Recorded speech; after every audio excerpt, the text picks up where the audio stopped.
Have you ever been at work for 50 hours, only at the end of the week to get paid for 10 hours of it, looking at your check and just so bewildered?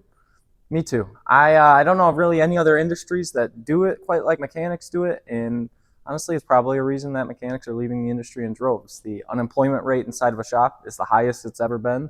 The rate of techs leaving dealerships is also the highest rate that it's ever been. At Ford, we have 6,000, probably 400,000 repair technician shortages. The price that people are paying to have their car serviced is a lot higher than it would be. You know, it's simple supply and demand in action. We've got to get those people employed and in the market. So why? What is going on? I mean, like these jobs, they pay $70,000 to $80,000 per year, depending on performance. That you can get up into the $100,000, $110,000 ranges. That's good money. Why are mechanics leaving? Well, I just made a video talking about the automotive industry and how broken it is. I just put that out a couple days ago. I'm going to link it down below. And a lot of mechanics said they are feeling the same exact thing.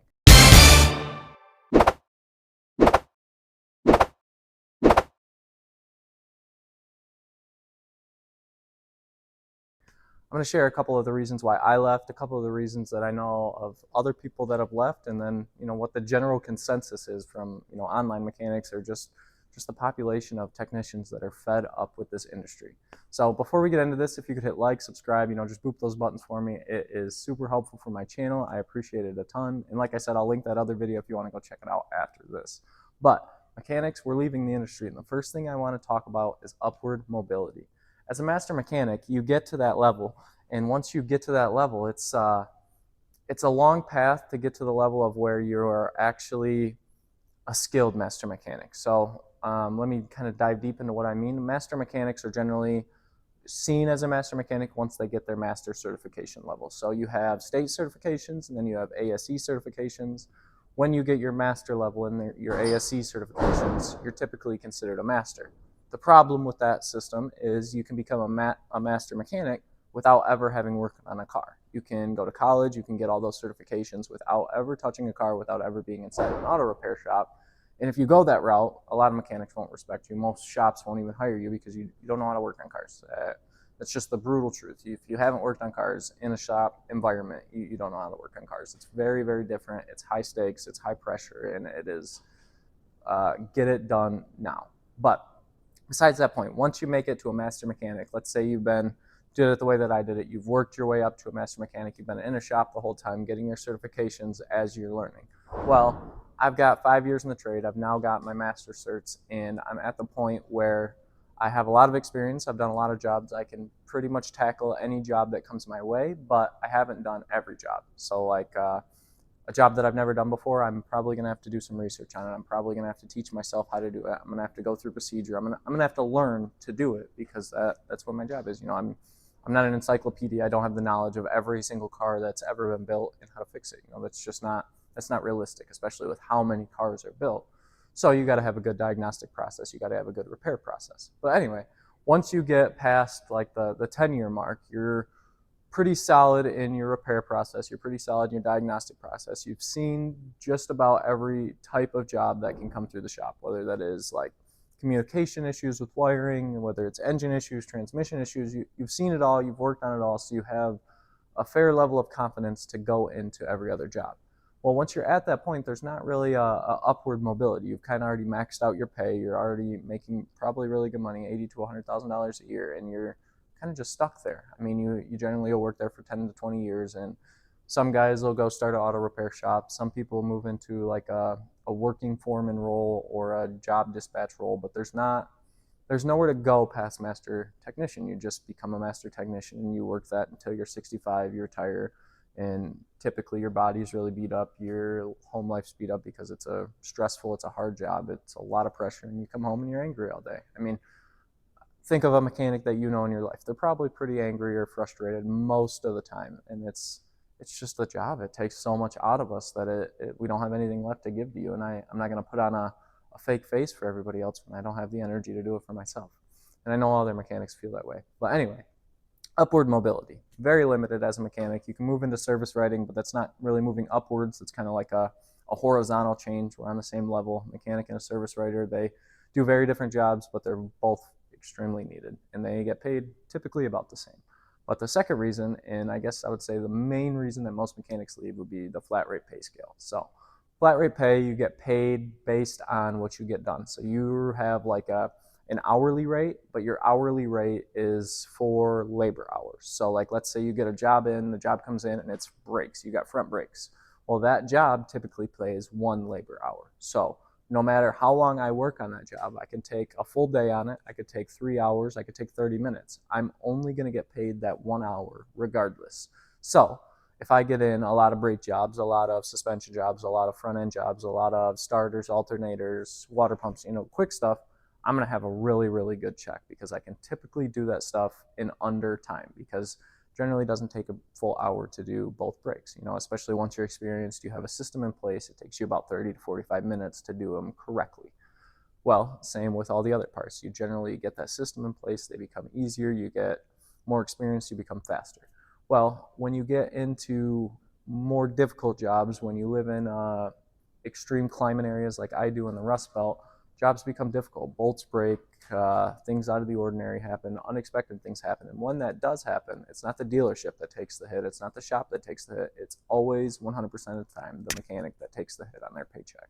So, not the business that's making millions of dollars a year, not anybody else. It's always the mechanic that's going to take a hit on their paycheck if something goes wrong, because they're going to be taking longer on that job than what it pays. And some mechanics will work a full 50-hour week. They're working on a really hard engine job. They're working on a really hard communication issue for electrical. They get one job done that week, or maybe they get no jobs done that week, and it spills over to the next week, and they have a 0 to 10-hour check, make $20 to $500 when normally they get paid $1,500 to $2,000 on a normal check, and it is gut wrenching. Especially like me, I'm a husband, I'm a father. It's gut wrenching. I got to go home to my family and tell them I didn't make any money. When I was gone all week, like if I'm not gonna make any money, at least I should be spending time with my kid. Well, where's the disconnect here? And that's just, some shops are switching. I've seen some shops move to like hourly with a flat rate bonus. Some shops will do flat rate with a guarantee. But even like flat rate with a guarantee, there's a problem with that, because if I've worked in shops like that before, you have a flat rate pay scale, but you have a guaranteed 40 hours. So if you don't make 40 hours, they're going to pay you 40 hours of your flat rate pay. Well, that's good. It sounds great. But if you rely on that guarantee, you rely on that paycheck of them paying you that 40 hours, the shop is more than likely going to get rid of you, because that means you're not producing. You're not making them money past that 40 hours, so you're not valuable to them in a way that somebody that doesn't care as much about quality and would just be willing to put out work, doesn't matter if it's crappy, put it out as fast as they can, they're going to hire them instead of you, because the bottom line is they make more money. And it's just the unfortunate reality as techs. We're asked and we're pushed, and it's like an unspoken rule, not rule, but unspoken like pressure on you to put out bad work, to get it done no matter the cost, because if you don't, you're not going to get paid. And that is, I would say, probably the number one biggest reason mechanics are leaving. It's the biggest reason I left. Number three, it's just going to be the difficulty. I mean, this job is very, very hard on your body, and if you don't take care of it correctly, if you're not eating correctly, not going to the gym, working out, stretching, actually taking care of your mental health, this job will eat you alive. You'll burn out, and you just won't be able to do it anymore. I think we're number 3 on the top most casualty list for suicides and for assault and domestic violence as far as trades across the nation. That is a sad truth, and honestly, it's understandable with the way that the industry is and everything that I've mentioned before. But if you don't take care of your body, and most mechanics don't, I've even failed to take care of my body. I'm in fairly good shape. I'm only 26. I'm skinny, and I try to eat okay. I go to the gym. I work out, but it's still like, after you work a 12-hour day and your body hurts so bad, the last thing you want to do is go home and stretch, or go home and roll your body out, or go home and whatever you do to take care of your body. I don't care what you do, but it's the last thing you want to do. You want to go sit down and take a nap because you can't do anything. You have nothing left.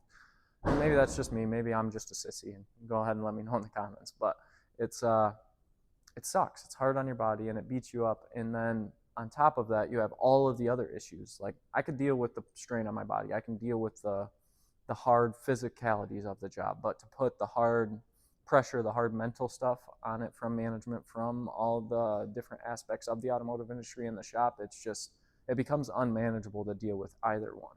So mechanics really just don't have an option to find something else. I mean, a lot of mechanics, I've seen some, they're moving into industrial maintenance. It's a lot cleaner work. There's a lot less pressure. It's a lot more preventative maintenance, and it's just fixing stuff. That would be awesome. There's a lot of mechanics that move directly into fleet maintenance, so it's not flat rate pay. They're working on just one fleet. They get to take care of the fleet. They're hourly. They just get to fix cars. There's some guys moving into heavy duty. There's some guys moving into field. And it's crazy because some guys are moving into technically harder physical jobs, but they're going to be easier on them mentally because of how difficult this flat rate industry, this dealership industry, this get it done mentality is to deal with. It's hard to manage, and I know I'm going to get people in the comments saying that it's just me, but it's not just me. And if you feel the same way as me, the facts, objectively speaking, are showing that mechanics are leaving the industry at an all-time high. They're not only leaving the industry, but they're not coming back. We don't have young mechanics coming into the industry as fast, and I'd say a big part of that is tool debt. But we also don't have the mechanics that are my age, 25 to 35, staying in the industry. We put our 5 to 10 years in, and we're done. We tried it. We didn't like it. We have plenty of skills, plenty of tools to move into HVAC, to move into industrial maintenance, to move into fleet maintenance, to move into whatever we don't want to move into, because we've already put the work in and we just want to be treated fairly. So if you feel that way, please let me know in the comments. Please let me know your thoughts. And I'm going to be making a video and follow up kind of probably 2 to 3 days later of how I've actually done it, how I'm making money and what steps I've taken to get there, to leave the industry. And it's going to be kind of personal. It's going to be my failures, my successes, and all the above. So stay tuned for that one, and thanks for watching. Later.